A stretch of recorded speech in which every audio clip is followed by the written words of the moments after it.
விஜயகாந்த் அவர்களுடைய மறைவுக்கு பிறகு அவர் இருக்கும்போதே முடிஞ்சு போச்சு. அவர் இருக்கிற காலத்திலே அவருக்கு உடல்நிலை குறைவு, அவர் பல பிரச்சனைகளால், அந்த பின்விளைவுகளால் அவருடைய மேடை பேச்சுகள்லாம் வந்து காமெடியானது. அதற்கப்புறம் சன் டிவி மாதிரியான தொலைக்காட்சிகள்லாம் விஜயகாந்தை மட்டரகமாக ஆக்கணுன்னே திட்டமிட்டு செஞ்சு அவரை கோமாளியாக மாற்றினாங்க. அந்த யோகா காட்சிகள்லாம் இருக்குல்ல, அதெல்லாம் அந்த உச்சகட்டமாக அவரை வந்து காமெடி பண்ணாங்க. அவர் ஆக்சுவலி ஒரு நோயாளியாக இருந்தார். அது வந்து சமூகத்துக்கு தெரியாமலே வந்து போய் மேடையில் உட்கார வச்சு சீட்டு கேட்டு மேடையில் உட்கார வச்சு அந்த அவங்களுடைய வணிக யுக்தி தான் இதில். ஆக இப்போ விஜயகாந்த் இருக்கிற வரைக்கும் தான் தனிநபரால் வளர்க்கப்பட்ட கட்சி தான் தேமுதிக. அதுக்கு இது ஒரு சான்று. ஆமாம். அப்போ அவருடைய காலத்துக்கு பிறகு அந்த கட்சி ஒன்றுமே கிடையாது. அது ஜீரோ. அது 0.2%, 2% வாக்கு அப்படிலாம் எதுவுமே கிடையாது. அது வந்து ஜீரோ. அந்த கட்சி தமிழ்நாட்டிலேருந்து அப்புறப்படுத்தப்பட வேண்டிய கட்சி. அதால் எந்த வகையிலும் மக்களுக்கு எந்த வகையிலும் பிரயோஜனம் கிடையாது. தேமுதிக பிரேமலதா அம்மா அவர்களுக்கும் விஜயகாந்தோடைய மைத்துனர் சுதீஷ் அவர்களுக்கும் தவிர்த்துட்டு, அவங்க பிள்ளைகளை தவிர்த்துட்டு, அந்த கட்சியால் பொதுமக்களுக்கு நயா பைசா பிரயோஜனம் கிடையாது.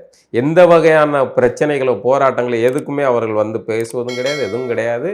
அவர்கள் வந்து ஒரு வியாபாரத்தை செய்தார்கள். பல இடங்களில் வியாபாரம் பார்த்தார்கள். இத்தனை ஆண்டுகளாக வந்து அதிமுக அணியில் பிஜேபி அணியில் சுற்றிக்கிட்டு அங்கே வியாபாரம் பார்த்தார்கள். அங்கு வந்து அந்த வியாபாரம் போனியாகல. அந்த முரசு கிழிஞ்சி தொங்கி போன அந்த முரசை வாங்குவதற்கு யாரும் இல்லை. கடைசியாக அவர்கள் ஒரு நுணுக்கமான ஒரு அரசியலை செஞ்சாங்க. ஜக்கி வாசுதேவை போய் பார்க்க போகிறாங்க, ஈசாவுக்கு போகிறாங்க. அந்த நிகழ்ச்சி இது நடந்துச்சுல, சிவராத்திரி நிகழ்ச்சி. அதில் வந்து வேல்மணியும் வராரு. அப்போ அங்கே வந்து பேசும்போது எதிரணிக்கு ஒரு செய்தியை கடத்துறாங்க.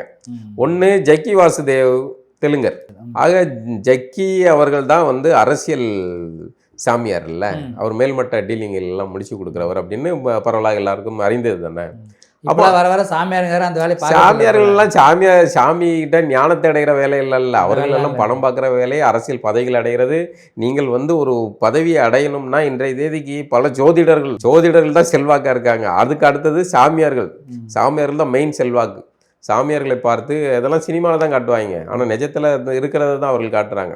அப்படி ஜக்கியை போய் பார்த்து பேசின உடனே எதிரணியான திமுகலேருந்து ஒரு அலாட் மணி, ஓகே என்னமோ நடக்குது, இப்போ இதாயிருவாங்க போல இருக்கு, கூட்டணி இதாயிரும் அப்படின்னோடனே பாஞ்சு போய் இவர்கள் ஓகே நம்ம தேமுதிகவை போட்டு அமைக்கிடலாம். இந்த அரண்டவங்கனுக்கு இருண்டதெல்லாம் பேயின்னு சொல்கிற மாதிரி திருவிளையாடல் படத்தில் ஏதோ ஒரு இடத்த பேரம் பேசிட்டு அந்த இடத்த ரொம்ப நாளாக விற்க முடியாமல் ஏற்றி விட்டுருவேன். அதை மாதிரி இது செல்லா காசானா அந்த கிழிஞ்சி தொங்கி போன சத்தமே ஒலிக்காத அந்த முரசை அதிக காசு கொடுத்து ஸ்டாலின் அவர்கள் வாங்கிவிட்டார்.